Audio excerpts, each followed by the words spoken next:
it's mid-July, and it's time for hazelnut harvest of the native wild beaked hazel. That's Corylus cornuta, the hazelnut species that's native from California up through Oregon, Washington, British Columbia, I think even to southern Alaska, and I've seen it.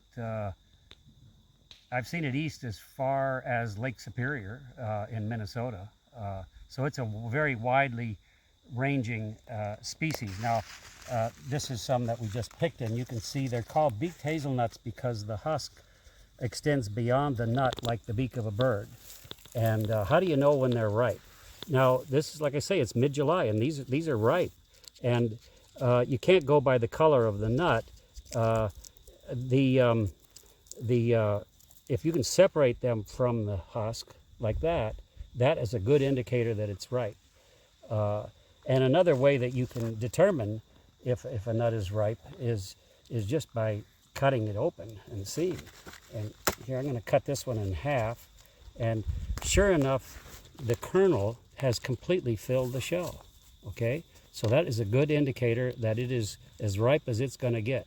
Now, you know, like I say, it's mid-July, and yet this is a very early ripening species. I've been picking this species for the last week.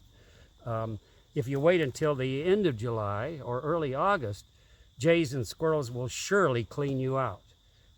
And so you want to pick them when they're ripe in their season, which is in the middle of summer. So now other species of hazelnut, like the commercial hazelnuts, are very different. Now I'm sitting behind one right here. This is typical of a European hazelnut, still very green. Here it is mid-July, still very green. It's not going to separate from the husk, and let's cut open this one and just see where it's at, okay? And you will see that inside there, all this white stuff, that's just undifferentiated mass. That's nothing edible. There's the kernel right there. See that little bit right there?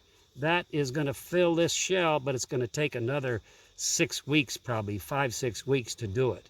So you want to be able to make that distinction that there is nothing much to eat in mid-July for the Corylus avellana and Corylus maxima, the commercial varieties of hazelnuts, which are ripe about a month to a month and a half later than the native wild beaked hazelnuts. Corylus americana, the bush hazelnut native to the East Coast, is also quite late. It's more of a September nut for us. So, but that's the criteria that you can use to judge when these are harvestable, is when the kernels has actually expanded and filled the shell, and also the shell is separating from the husk.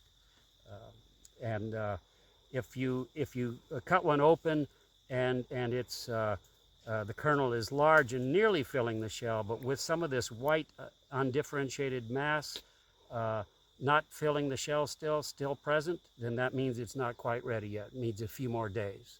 So that's what I would use for judging when to harvest your hazelnuts. And of course, these are very flexible trees, so even a great big one, all you have to do is grab a branch and you can generally pull it down to you to harvest the clusters of nuts. What I did to harvest these 20-footers is I had a pole pruner with a hook on the end where I could just snag a branch and pull it down to me. There you go.